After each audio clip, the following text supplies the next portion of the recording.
It's not the first call to arms by an Ethiopian leader, but this time it's against an enemy within.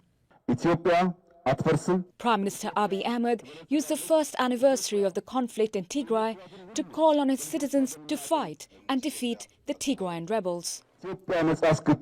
Until Ethiopia is free and peaceful, this is the time every citizen has to say, "I'm an Ethiopian soldier," to condemn this mischievous plan while standing next to the Ethiopian National Defence Forces to humiliate the enemy. Late last year, the Ethiopian National Army, with a strength in numbers and significant air power, pushed the Tigrayan rebels into retreat. But since July, the rebels have been making new gains, expanding the battle from inside Tigray into neighbouring Amhara and Afar regions. They have now entered an unlikely alliance with the Oromo Liberation Army, a banned armed splinter group from Oromia region, home to Ethiopia's largest ethnic group. When the federal military had to withdraw from Tigray in June after suffering significant battlefield losses, that really does seem to have depleted the federal military. They've been on recruitment campaigns since, including enlisting these regional forces and militia. But ultimately, that means sending quite raw new recruits into battle. And that seems to have contributed to the fairly consistent gains by the Tigray forces through eastern Amhara. The rebels are threatening to move further south towards Addis Ababa, after capturing two strategic towns on a major highway linking the northern Tigray region with the capital, where the Tigrayan leadership is highly unpopular. Our soldiers are not fighting alone. We should know that for sure. Our forces will never surrender, despite all that you might see on social media or on satellite TV. We don't need to heed the advice of foreigners about how to deal with this conflict. This is our war against those who attempt to enslave us. The US has been calling for immediate negotiations without preconditions to end the conflict. It's allowing voluntary departure of some of its staff and their family members in the capital because of escalating violence. Washington has sent its special envoy for the Horn of Africa to Ethiopia. And there are also regional efforts to de-escalate. The Ugandan president has called a meeting of the East African bloc to discuss the crisis. For now, Addis Ababa remains on edge, as neither side shows any sign of backing down. Priyanka Gupta, Al Jazeera. OK, let's bring in independent journalist Samuel Getachew in Addis Ababa. Hello there, Samuel. How are Ethiopians reacting to these latest developments? Ethiopians are really concerned. The US, the Biden administration envoy is in town saying that there has to be some kind of negotiation to end this conflict that began a year ago. It was echoed by the president of Uganda, the president of Kenya, putting so much pressure to the Ethiopian government as well as the TPLF to somehow find a solution to a conflict that started a year ago and has produced millions of victims from all sides. It's not just in Tigray, it's also in Amhara and Afar, as reflected by the UN report that came out yesterday with the support of the Ethiopian human rights. The victims are just so overwhelming and mounting by each day. And what has really been highlighted about this conflict is the sexual violence that has been used by all actors, according to the report. So just how critical will this meeting be, which will be held by the East African bloc later this month? That will be on November 16th. The Ugandan president is seen as an elder in a younger generation-run governments all over in the Horn of Africa.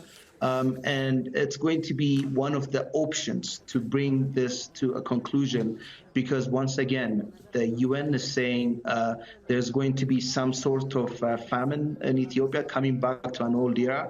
And there's also foreign investment and the issue of foreigners fleeing Ethiopia, putting the image of the country in a very compromising position. Thank you very much for your insights, Samuel Getachew. Let's bring in Talat Massoud for his analysis. He's a retired Lieutenant General and a military analyst who's been closely following developments in Ethiopia. He joins us from Islamabad. Hello there, Talat. Thanks for joining us. Are government forces strong enough to withhold the TPLF as they advance towards the capital? Well, I don't think that will end the conflict because it's very important that both the sides should come out with a political settlement. It's a thing, the civil war will continue as long as force is used to sort of quell this present civil war. I think you need a political solution for that. And you also need a sort of justice, which has been completely denied in this case. And there is so much of brutality, and there is no humanity left anymore in this conflict. And I think both the sides, but the government has to be more responsible. And they are really setting such a bad standard that the Prime Minister is, Ahmed is very adamant in trying not to be very conciliatory.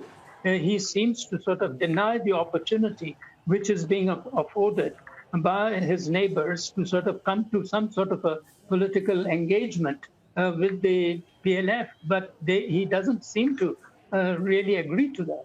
So it's a situation wherein I think the civil war would continue till there is some either change in the leadership or there are some compulsive forces which really prevent things to, happening what they are.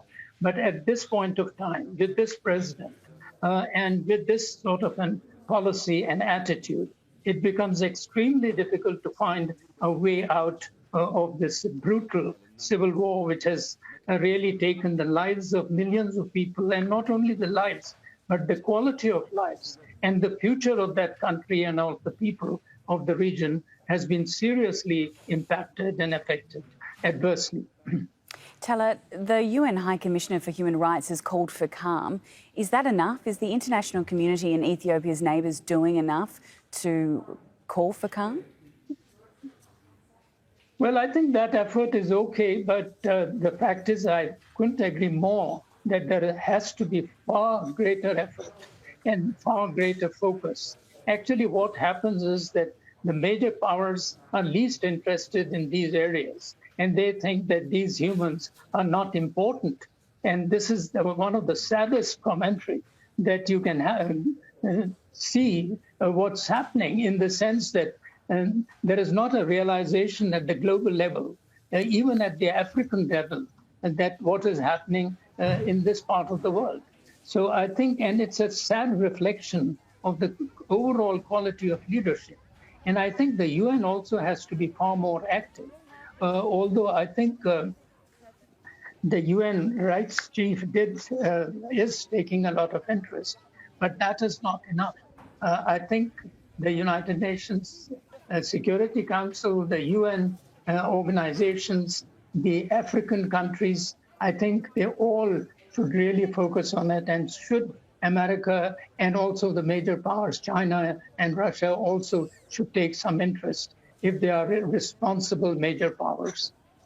So just how critical is this meeting to be held by the East African Bloc later this month? What needs to happen in that meeting?